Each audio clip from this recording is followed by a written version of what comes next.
Alors nous allons parler de la perception de la femme chez les pères de l'Église. Pour commencer, nous allons évoquer la place de la Sainte Vierge dans le christianisme. Saint Athanase écrit « Le Saint-Esprit descendit dans le sein de la Vierge, accompagné de toutes les vertus inséparables de sa divine essence, telles que les suppose sa souveraine principauté, la pénétrant, la remplissant tout entière de sa grâce, gratia plena, la comblant de toutes les perfections, ce qui était exprimé par cette parole, les vertus du Très-Haut lui-même vous couvrira de son ombre.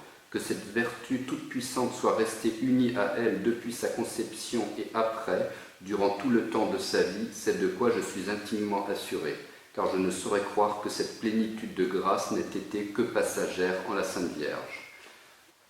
Il ne faut pas oublier que ce que l'on dit... Alors je vais répondre de deux manières. Je vais commenter de deux manières le texte d'Athanase.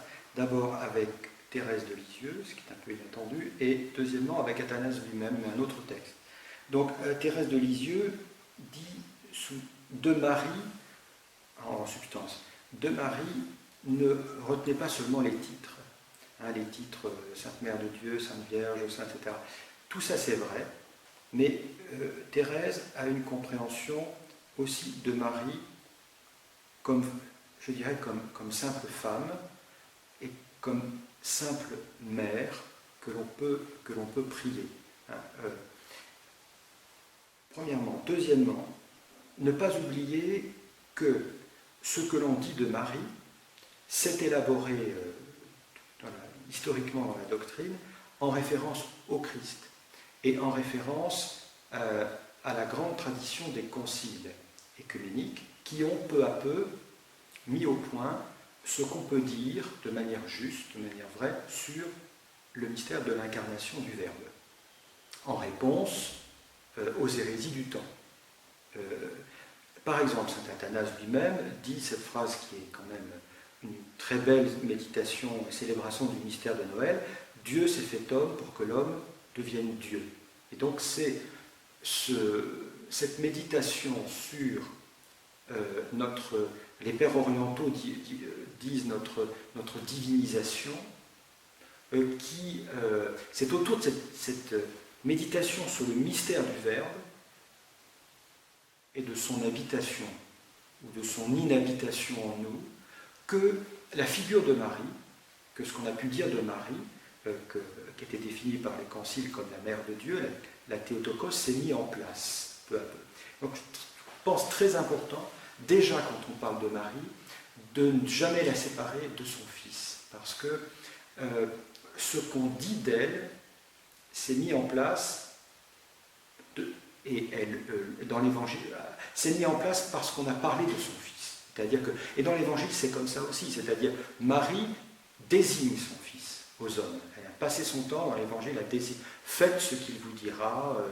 Voilà. Et donc, finalement, la tradition dogmatique sur Marie n'a fait que reprendre la tradition dogmatique sur Jésus, laquelle reprend ce que Marie dit de son Fils dans l'Évangile, puisqu'elle nous désigne son Fils. Voilà. Pour dire que la vérité dogmatique n'est jamais séparée de la chair de l'Évangile, de l'histoire de l'Évangile. Saint Augustin répond à cette question: pourquoi le Christ est-il né d'une femme? Parce qu'il fallait manifester la libération de l'homme dans les deux sexes. Le Christ est né homme, il est né d'une femme, et les deux sexes sont honorés. L'honneur du sexe masculin est dans la chair du Christ, l'honneur du sexe féminin est dans la mère du Christ. Oui, il y a un effort aussi dans la tradition théologique pour ne jamais, alors je ne sais pas si on y arrive toujours, mais ne jamais, penser en même temps, si vous voulez, le dogme et l'humanité la plus simple des gens, et y compris la différence des sexes, par exemple. C'est-à-dire, c'est par exemple déjà ce qu'on a dans l'Écriture, quand on va méditer à partir du récit de la création, puis on va chez saint Paul, la méditation de l'époux et de l'épouse.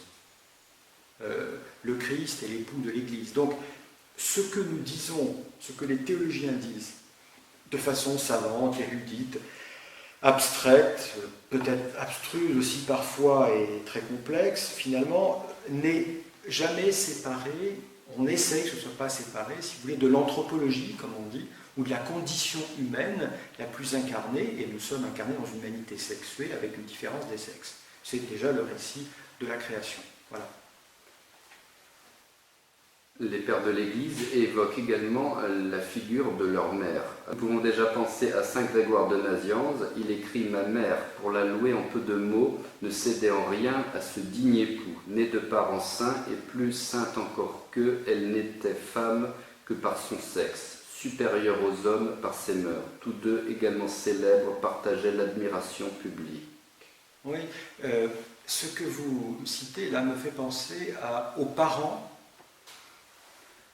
des grandes figures de la Bible et de la tradition chrétienne. C'est-à-dire que quand vous considérez un enfant, regardez ses parents pour mieux comprendre qui est cet enfant. Alors, bon, à commencer par le Verbe lui-même, le Verbe fait chair, mais regardez les parents, mettons, la lignée, n'est-ce pas quand on regarde la lignée du Christ, dans l'Ancien Testament, c'est une lignée assez complexe et parfois un peu obscure. Il y a Sainte Thérèse, je citais tout à l'heure Sainte Thérèse de l'Enfant Jésus, donc la famille Martin, le pape a canonisé récemment. Donc on comprend mieux le mystère de l'enfant et de ce qu'il a apporté à l'Église en regardant, vous citiez Grégoire, mais il y a aussi Augustin, Sainte Monique. Et alors, je dis ça à cause des récits de vocation. Les récits de vocation, toujours, mais aujourd'hui encore, s'inscrivent dans le désir des parents. Le désir des parents, l'histoire des parents, on pourrait dire l'histoire du roman familial de la figure sainte qu'on est en train de vénérer. Je trouve ça extrêmement intéressant pour mieux comprendre d'où nous-mêmes nous venons, ce que nous avons reçu et ce que nous pouvons donner à ceux qui vivent autour de nous. Alors une des questions qui est également fréquemment évoquée dans les textes des pères de l'Église concernant la femme, c'est la question de la virginité. Elle est traitée notamment longuement par saint Ambroise ou saint Grégoire de Nice. Saint Ambroise, pour évoquer ce thème, part de l'exemple de sainte Agnès, martyre et vierge. Sainte Agnès n'avait pas plus de 12 ans quand elle répandit son sang pour la cause de Jésus-Christ, cruauté au-dessus de toute expression de n'avoir pas épargné un âge aussi tendre, ou plutôt triomphe éclatant pour la foi chrétienne, qui reçoit d'un âge aussi faible un aussi glorieux témoignage. Oui, bon, alors là, il faut se replacer dans le contexte de l'époque, comme on dit, mais c'est vrai, c'est-à-dire l'Église des premiers siècles, c'est l'Église des martyrs. Donc, les deux figures éminentes de la spiritualité chrétienne dans l'Antiquité, à l'époque des persécutions, c'est la Vierge et, si possible d'ailleurs, Vierge et martyr.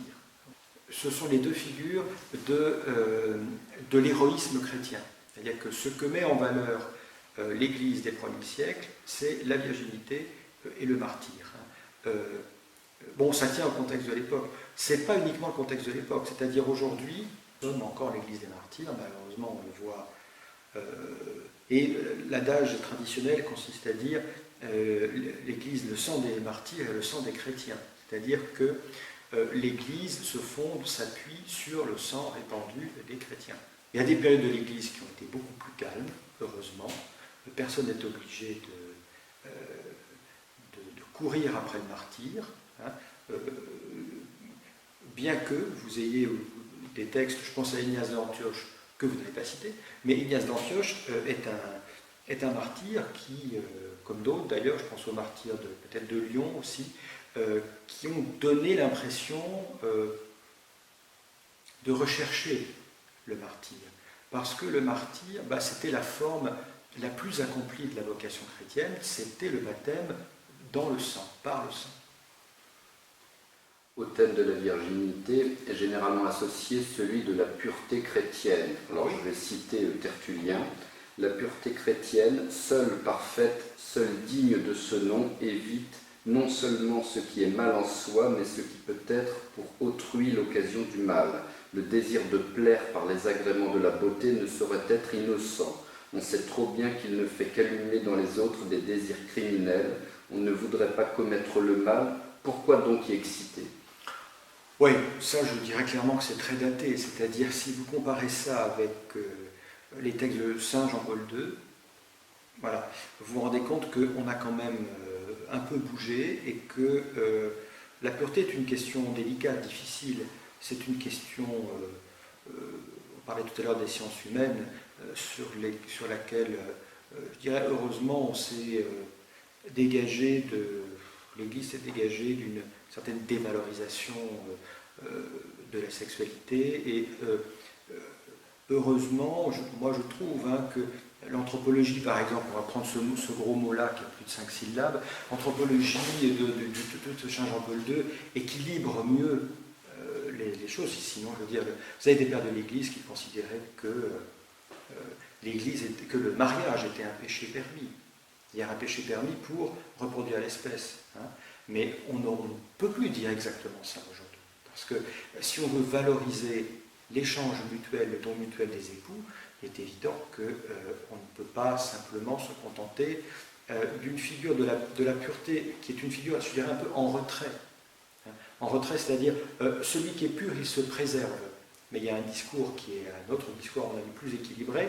Celui qui est la pureté n'est pas d'abord ce qui se perd, elle est aussi ce qui se conquiert. C'est-à-dire que la pureté est aussi une dynamique, un peu dans l'image des vertus chrétiennes, n'est-ce pas? C'est une dynamique de soi, hein, c'est sous la grâce de Dieu, et donc c'est pas seulement une façon de se préserver, mais le christianisme propose surtout et avant tout une manière de se donner, hein, de se construire au service du bien commun, du bien de son conjoint, voilà. Alors, la question de la pureté chrétienne chez Tertullien est associée au port du voile. Alors, je relis ces propos peut-être pas forcément très connus. « Qui que vous soyez, mère, épouse, fille, soyez modeste dans votre parure, couvrez votre tête d'un voile, mère par égard pour vos enfants, épouse en considération de vos frères, fille par honneur pour vos pères, point d'âge ni de condition qui ne soit en danger de se perdre en vous regardant. Si donc vous déférez à mes avis, prenez un voile qui serve de défense à votre pudeur, de bouclier, de boulevard à votre pudicité, de bastion à la faiblesse de votre sexe, et qui, vous empêchant d'être vus par les autres, vous empêche aussi de les voir, puisque leurs regards vous sont aussi préjudiciables que les vôtres leur sont dangereux. » Ce n'est pas seulement une question chrétienne. La tenue des femmes dans les assemblées, le voile. Alors c'est très intéressant parce qu'on s'aperçoit que la condition de la femme est ritualisée de différentes manières, mais ce serait intéressant de comparer ça, dans les grandes traditions religieuses. Par exemple, la femme se protège, elle se dissimule, elle doit avoir une posture modeste. Voilà, il n'y a pas si longtemps que ça dans les églises catholiques en France, il y avait évidemment, n'est-ce pas, les femmes étaient en bas de l'assemblée, séparées des hommes, qui montaient, etc. Donc, c'est intéressant de voir que des questions qui ont surgi dans les premiers siècles de l'Église indivise existent encore aujourd'hui. D'abord, chez nous, quand une femme va voir le pape, n'est-ce pas, elle doit porter la mantille, etc. N'est-ce pas, mais dans d'autres traditions religieuses aussi. C'est-à-dire qu'il y a quelque chose qui touche à la ritualisation et la place de la condition de la femme par rapport à l'homme et par rapport à Dieu dans les grandes religions, on va dire, pour faire vite du livre, si vous voulez, mais les grandes traditions religieuses de l'humanité. Alors il faudrait voir pourquoi. Et il faudrait voir ce qu'il en coûte pour les femmes, par exemple, de s'émanciper. Je pense par exemple à la tradition juive, au judaïsme libéral, qui a des rabbins femmes, par exemple. Je pose la question qui est close dans l'Église catholique de l'ordination des femmes. Close, mais même si le pape, pour le diaconat, a plus ou moins ouvert le débat, mais voilà, c'est intéressant de voir. Et le vêtement joue un rôle, je trouve, éminent. Il faut toujours le considérer, parce que ce n'est jamais une question de détail. À travers le port ou non d'un vêtement, se dit une ritualité, se dit une condition sexuée. Vous parliez tout à l'heure de la différence des sexes, etc. Chez tel ou tel père, c'est Augustin, je crois. Bon, à travers le vêtement, se dit énormément de choses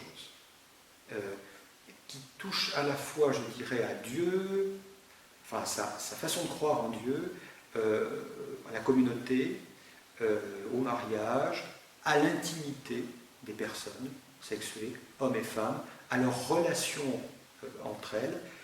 C'est tout à fait passionnant. À la soumission, éventuellement, n'est-ce pas, au statut d'infériorité, on dirait aujourd'hui les questions de parité, c'est très intéressant. Également à la visibilité, c'est-à-dire porter un voile dans une enceinte close comme un sanctuaire, c'est pas porter un voile à l'extérieur, comme les questions de laïcité aujourd'hui ces questions nous interpellant aujourd'hui là-dessus. Parmi les exemples de femmes incarnant la pureté chrétienne, il y a celui de Suzanne qui triomphe de la séduction. Est-ce qu'on pourrait rappeler cela, notamment par exemple dans un texte de Saint Astère? Le long texte superbe, très littéraire pour le coup, on parlait des genres littéraires dans la Bible tout à l'heure, le long texte de Suzanne, oui, le thème qui pourrait être un thème psychanalytique aussi, c'est le thème de la séduction et du désir. Et et de la vérité. Séduction, désir, vérité. C'est absolument passionnant, ce texte absolument à lire, comment une femme se démène, je dirais, se débat face à une accusation injuste des hommes, et comment peu à peu, à travers un récit très historique, d'ailleurs il y a une enquête policière quasiment, on parlait d'archéologie tout à l'heure, mais une enquête policière, comment une femme accusée je dirais, s'en sort, et il y a tout, dans ce texte, il y a tout le travestissement du désir, les hommes s'en sortent pas bien, l'accusation, etc. Moi, ça me fait penser aussi au texte de la lapidation, de l'adultère, où Jésus est obligé d'intervenir sans intervenir, tout en intervenant. On voit ça souvent dans l'Écriture sainte, comment les femmes sont mises en accusation par des hommes qui sont censés avoir de leur côté le bon droit, l'institution, la pureté, parce que beaucoup posaient de questions de la pureté tout à l'heure. La pureté n'est pas seulement une question de Dieu, c'est aussi une question de pureté rituelle, c'est aussi une question d'hygiène, c'est peut-être même d'abord une question d'hygiène dans l'Ancien Testament. Il y a toute cette relation, toute cette importance-là de l'hygiène aussi dans l'Ancien Testament. Donc sur les questions de pureté, par exemple, je dirais il faut aussi rendre à César ce qui est à César et à Dieu ce qui est à Dieu. Saint Astère évoque également longuement la question du divorce. Alors, quand il parle du mariage chrétien, il précise « C'est une liaison du corps et de l'âme. Notre législateur l'a déclarée indissoluble. La nature et la loi en ont consacré les nœuds, et vous ne pouvez les rompre sans crime.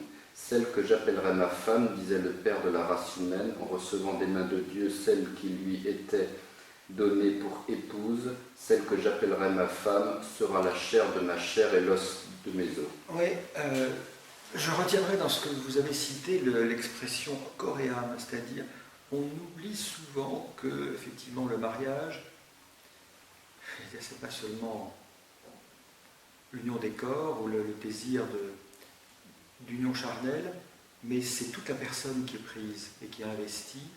Alors corps et âme, c'est un vocabulaire qui peut paraître à nos contemporains désuet. Peut-être qu'il faudrait dire aujourd'hui, c'est pas la même chose, mais je pense aux émotions, parce que les émotions reviennent à la mode. Alors corps et émotion, mais toute la personne est engagée. Et dans l'expérience du temps et de la fragilité du temps, de l'érosion du temps, la fuite du temps, eh bien, on mesure au fil des jours à quel point un engagement dans le mariage est coûteux, est beau, peut-être le plus beau soit-il comme vocation, mais mais coûteux parce que c'est pas simplement l'univers des pulsions qui nous attire vers quelqu'un, c'est la volonté de se donner corps et âme, on peut garder cette expression, c'est-à-dire de se donner tout entier. On ne se donne jamais tout entier et allez, ça me fait plaisir, donc je citerai quand même quelqu'un qui n'est pas un père de l'Église, mais qui s'appelait Jacques Lacan, et qui disait aimer, c'est aussi donner ce qu'on n'a pas à quelqu'un qui n'en veut pas. Donc, je dirais, le mariage ne doit pas être un marché de dupes non plus. Même si la rencontre de deux personnes, dans leurs différences, il y a toujours une part d'illusion, il y a toujours une part de duperie. Je crois que l'expérience du temps, le crible du temps, fait que, en effet, soit on se sépare, parce qu'il y a eu mal donne, soit on traverse l'épreuve, un peu comme une expérience pascale, si vous voulez, on traverse l'épreuve et enfin on arrive à rencontrer un peu l'autre. Et pas seulement parce qu'il est différent, mais aussi parce qu'il nous ressemble. Parce qu'il y a une apologie de la différence qui oublie que pour s'assembler, si je puis dire, il faut aussi se ressembler. Il faut aussi avoir des ressemblances. Oui, alors peut-être je vais poursuivre la citation en fait du traité de Saint-Aster sur finalement la question de la répudiation de la femme. Votre femme n'a-t-elle jamais eu rien à souffrir de vos désordres ou de vos emportements? Donc avant de la répudier, finalement, le mari devra déjà en quelque sorte se remettre en question. Êtes-vous resté constamment fidèle aux saintes lois du mariage? Que votre conscience vous réponde. A-t-elle pu oublier si vite et vos scandales publics et vos crimes restés secrets grâce à la discrétion de votre épouse, à qui vous donniez pourtant de si justes sujets de plainte? Pauvre femme, c'est-à-dire le climat d'ensemble quand même il y a ce saint que vous citez, il y en aurait beaucoup d'autres, n'est quand même pas très porteur pour les femmes. C'est-à-dire, je sais bien qu'en France, on a attendu, dans la France très laïque et très républicaine, on a attendu longtemps pour qu'une femme puisse avoir un compte chèque et sa propre signature sur le compte chèque différent de son époux, de son conjoint. Mais, donc c'est pas, on ne peut pas non plus toujours dire c'est les religieux qui, mais le climat d'ensemble des pères de l'Église et au-delà,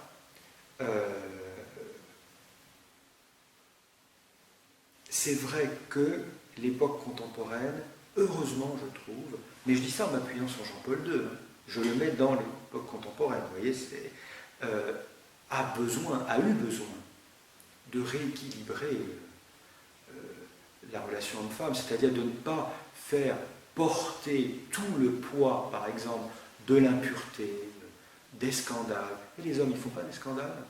Il y a de l'adultère, etc. Donc, il y a eu quand même longtemps une vision très déséquilibrée, il faut le confesser, ça fait partie, je pense, de la repentance, si vous voulez, de l'Église, très déséquilibrée des rapports hommes-femmes. Ça, je pense vraiment, on en est revenu, et Jean-Paul II y a été pour beaucoup, et heureusement que les papes qui lui ont succédé sont sur le même travail, la même lignée. Alors maintenant, nous allons nous intéresser à des propos déjà de saint Éphrem sur la société de son temps. Alors il dresse un certain nombre de constats. L'apôtre nous avertit qu'il viendra un temps où les hommes ne supporteront pas la saine doctrine et où, ayant une extrême démangeaison d'entendre ce qui les flatte, ils se choisiront à eux-mêmes une multitude de fausses doctrines qui les instruiront selon leurs désirs déréglés. Alors ils fermeront l'oreille à la vérité et l'ouvriront à des fables. Nous voici arrivés à des jours déplorables, et la prédiction de l'apôtre s'accomplit à la lettre. Oui, la prédiction de l'apôtre s'accomplit tous les jours. C'est-à-dire, il arrive un temps où les hommes ne supportent plus la saine doctrine. Ce temps est de tous les temps. C'est-à-dire, les premières hérésies chrétiennes suivi immédiatement, je veux dire, le Nouveau Testament, le dernier apôtre était à peine décédé que ça commençait, je dirais, à dériver. Bon. Il y a ce temps où l'homme ne supporte plus la saine doctrine, il est du temps des premiers pères jusqu'à aujourd'hui et jusqu'à la fin du monde. La question, c'est de comprendre pourquoi dans l'époque que nous vivons, comment dans l'époque où nous vivons, nous n'arrivons plus à supporter la saine doctrine. Et il faut... Cette idée de saine doctrine, c'est bien entendu l'orthodoxie de la confession de foi, mais il y a eu un temps, pas si loin de nous, où le monde a enfanté des monstres comme Hitler ou comme Staline. Ils n'ont pas supporté la saine doctrine. Il y a eu un temps proche de nous où des peuples entiers suivaient les dictateurs. C'est ça, ne pas suivre la saine doctrine. Bon, donc, il ne faut pas... Vous voyez, je dis ça parce qu'il ne faudrait pas avoir une lecture rapidement apocalyptique. Hein, l'Apocalypse, évidemment, c'est la révélation. Il faut comprendre ce qui se passe dans un temps où nous est révélé qu'il est possible qu'un dictateur, par exemple, prenne le pouvoir et que des millions de gens le suivent et que ça ne leur fasse aucun problème et qu'on arrive à la banalité du mal et qu'on arrive au procès de Nuremberg où Eichmann et d'autres vont vous dire « moi j'ai fait ça parce que je devais le faire en toute conscience, etc. » Voilà. C'est ça le temps où les hommes ne supportent plus la saine doctrine. Et malheureusement, c'est de tous les temps. C'est ce qui fait la ligne de partage, si vous voulez, entre le bien et le mal, sachant que Satan a déjà été condamné depuis la résurrection du Christ.